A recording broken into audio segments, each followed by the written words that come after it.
তো তোমার নাম কি? আমার নাম লতা তরফদার। আচ্ছা, তো তুমি কোথায় থাকো?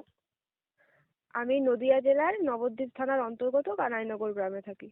আচ্ছা, তো তোমার তো আজ ইন্টারভিউ হয়ে গেল। তো হ্যাঁ, কটা শিফট ছিল? আমার 9টার শিফট ছিল। আর তুমি কটায় পৌঁছেছিলে? আমি আগের দিনই ওখানে চলে গেছিলাম, তো আমি 8:30টার সময় পৌঁছে গেছিলাম এক্সাম সেন্টারে। আচ্ছা, তো ওখানে ইন্টারভিউ ঢোকার আগে কি কি প্রসিজার ছিল, মানে কি কি হলো? প্রথমে আমরা গেলাম, তো হুম। আমাদের একটা জায়গায় বসিয়ে রেখেছিল। হুম। তারপরে ওখান থেকে 10জন করে মেন বিল্ডিং এ নিয়ে যাওয়া হচ্ছিল, যেখানে মেন ইন্টারভিউ হচ্ছে। আচ্ছা। ওখানে যাওয়ার পরে আমাদের একটা ফর্ম দেয়া হলো। আর যা যা মাঠের সময় সাবমিট করা হয়েছিল অ্যাডমিট তোলার সময়, সেই সব ডকুমেন্টস গুলো জেরক্স আর সেই ডকুমেন্টস গুলোই লাগছিল। আচ্ছা, ডকুমেন্টস গুলো সম্পর্কে একটু মানে বলো যে কি কি ডকুমেন্টস লেগেছে মেনলি।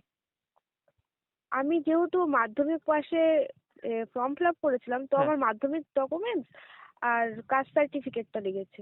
আচ্ছা, তাহলে মেনলি হচ্ছে মাধ্যমিকের অ্যাডমিট, মার্কশিট, সার্টিফিকেট, কাস্ট হ্যাঁ, সার্টিফিকেট, হ্যাঁ, তাই তো? আর যারা উচ্চ মাধ্যমিক বা আরো হাই এডুকেশন দেবে সেক্ষেত্রেও অ্যাডমিট, মার্কশিট, সার্টিফিকেট এগুলো লাগছে, তাই তো? হ্যাঁ, হ্যাঁ, সেগুলোই। আচ্ছা, তো তারপরে একটা ফর্ম দিয়েছিল না? হ্যাঁ, বাংলা ফর্ম দিয়েছিল হ্যাঁ, একটা। বাংলা ফর্ম। তো ওখানে হবি, মানে সবাই এটা জিজ্ঞেস করছে, হবিতে তুমি কি লিখেছিলে? আমি লিখেছিলাম যে আমার নির্দিষ্ট কোনো হবি নেই, তবে আমি অবসর সময় আমার মায়ের সাথে গল্প করতে ভালোবাসি। এটা আচ্ছা, লিখেছিলাম। আর প্রিয় খেলাতে কি লিখেছিলে? প্রিয় খেলা, আমার যেহেতু খেলা সম্বন্ধে সেরকম কোনো ধারণা নেই, তো আমি ওখানে লুডো লিখেছিলাম। আচ্ছা, তো এরপরে তো ইন্টারভিউ রুমে গেলে, তাই তো? হ্যাঁ, তো ইন্টারভিউ রুমে কজন মেম্বার ছিল? আমার সময় 7জন মেম্বার ছিল। হুম। 3জন সামনে ছিল আর 4জন সাইডে সোফায় বসেছিল, ডান আচ্ছা। সাইডে। আচ্ছা, তো কেমন কি কোশ্চেন জিজ্ঞেস করলো? আমি প্রথমে ঢুকলাম, হুম। তো হুম। ঢোকার সঙ্গে সঙ্গেই আমাকে বলছে, লতা এসো এসো বসো। আচ্ছা। একদম হেসে। আচ্ছা। তারপরে আমাকে বললো যে তোমার নাম তো লতা, হুম। তুমি লতাকে চেনো? হুম। আমি বললাম, হ্যাঁ স্যার, আমি চিনি লতাকে। বললো, কে সে? আমি বললাম, স্যার সে একজন ভারতের বিখ্যাত সঙ্গীত শিল্পী। আচ্ছা। তারপরে আমাকে সঙ্গে সঙ্গেই ওরা হেসে ডান সাইড থেকে কোয়েশ্চেন করলো যে তুমি তাহলে ওনার একটা গান করো। আচ্ছা। তো আবার তার সাইড থেকে আরেকজন তার পরপরই জিজ্ঞেস করলো, তুমি কি গান শিখেছো কখনো? আমি হুম। বললাম, না স্যার, আমি গান শিখিনি। আমি তো গান পারি না, আমি সুর ছাড়া 4 লাইন বলছি।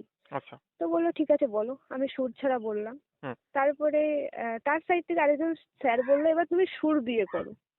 আচ্ছা। এবার সেই সময় যেহেতু একটু নার্ভাস, সুর দিয়ে করতে গিয়ে আমার কিছু মনে পড়ছিল না গানের। 1 লাইন করার পরে বলছি, স্যার আমার আর মনে পড়ছে না। আচ্ছা। এবার ওরা আমাকে বললো যে একটাই তো গান নেই ওনার, ওনার তো অনেক গান আছে, তুমি অন্য একটা গান করো। হুম।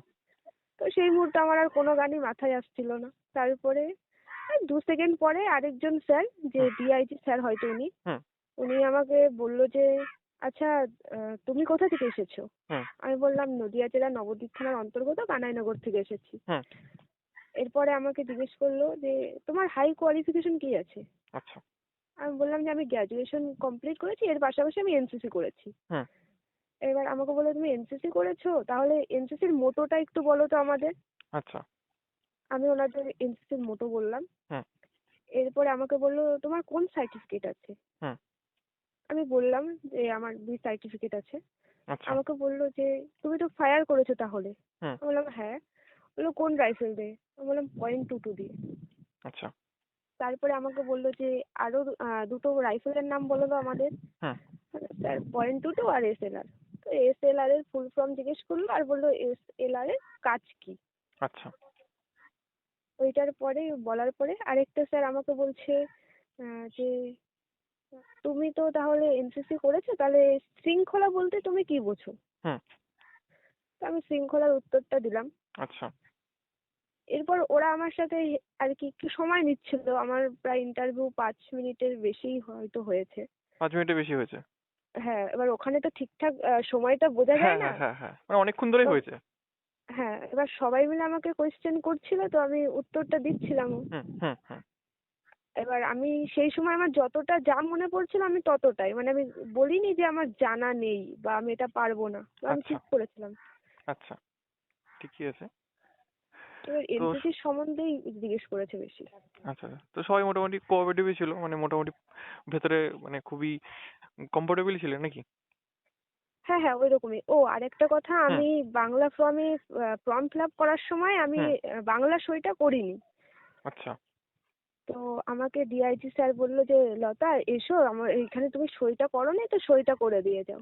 আচ্ছা তো আমি সই করলাম, আর সই করার সময় আমার হাতটা একটু কেঁপেছিল। আচ্ছা। তো তারপরে আমি সই করার পরে মুটকিটা আটকেছিলাম না, তো তখন ওরা হেসে হেসেই বললো যে মুটকিটা আটকে দাও, নয় কালিটা শুকিয়ে যাবে, পরে আর দাগ পড়বে না। ও আচ্ছা আচ্ছা, তো ঠিকই আছে। তারপরে ও, হুম। হ্যাঁ, এবার ওটার পরে আমি ভেবেছিলাম হয়তো আমাকে বলবে বেরিয়ে যাও, তো তারপরে আমাকে আবার বসালো, আবার ওই কিছু এনসিসি থেকেই কোয়েশ্চেন করলো। আচ্ছা, তারপরে বললো যে ঠিক আছে লতা তুমি তাহলে এসো। তো তুমি কি ওই যে ফর্মটা দিয়েছিল, তো ওই হুম। ফর্মটাতে কি এনসিসি মানে উল্লেখ করেছিল কোথাও কিছু? না না না, তা আমাকে যখন হুম জিজ্ঞেস করেছিল হুম। যে তোমার হাই কোয়ালিফিকেশন কি আছে, তখন তার পাশাপাশি আমি বলেছিলাম যে আমি গ্র্যাজুয়েশনের পাশাপাশি এনসিসি করেছি। ও, আর আমাকে আরেকটা কথা জিজ্ঞেস করেছে, তুমি এত কোয়ালিফিকেশন নিয়ে কেন পুলিশে আসতে চাইছো? হুম হুম হুম। তো আমি তখন বলেছিলাম যে স্যার আমার মাধ্যমিকের পরেই যখন এনসিসিতে ভর্তি হই তখন থেকেই আমার পুলিশের প্রতি একটা লক্ষ্য ছিল, হুম। এবং আমি 12 ক্লাসের পরে পুলিশের জন্যই পুরোপুরি প্রস্তুতি নিতে শুরু করেছি। আচ্ছা, এইটুকুই ছিল আমার। তো বেশ অনেকক্ষণ ধরে ইন্টারভিউ হয়েছে, তো আপকামিং যারা ইন্টারভিউ দিতে আসছে তাদের জন্য কি বলতে চাও? এটাই বলতে চাই যে যারা এনসিসি করেছে হুম তারা ভালো করে এনসিসি সম্বন্ধে জেনে যাক, আর রাইফেল টাইফেল যা আছে হুম এগুলো ভালোভাবে জানুক, হুম। বন্দুক রাইফেল কাকে বলে পার্থক্যগুলো। আচ্ছা। আর যাদের এনসিসি নেই তারা সাবজেক্ট যদি কোয়েশ্চেন ধরে, এবার কোয়েশ্চেন ওরা তৈরি করছে, হুম। মানে যেভাবে যা কথা বলছে তার উপর থেকেই কোয়েশ্চেন তৈরি করছে। তবে আমি শুনলাম যে আমার একটা বান্ধবীকে আবার ফিলোসফি বানানো জিজ্ঞেস করেছিল। আচ্ছা তো বানান টানান একটু দেখে যাবে সাবজেক্টের, আর যদি রাষ্ট্রবিজ্ঞান থাকে তাহলে রাষ্ট্রবিজ্ঞানের ধারাগুলো যেন খুব ভালোভাবে জেনে যায়। আচ্ছা। আর দর্শনীয় স্থানগুলো যেগুলো আছে জেলার ওইগুলো একটু জেনে গেলেই হবে। হুম, ঠিকই আছে। তো তোমার ইন্টারভিউ মনে হচ্ছে ভালোই হয়েছে, এবার দেখা যাক কি হয়। হ্যাঁ দেখা যাক, ওই একটাই শুধু সমস্যা আমি গানটা করতে পারিনি। ওকে, ঠিক আছে, বেস্ট অফ লাক তোমাকে পরবর্তী স্টেপের জন্য, ঠিক আছে? হ্যাঁ ওকে, ধন্যবাদ। ঠিক আছে।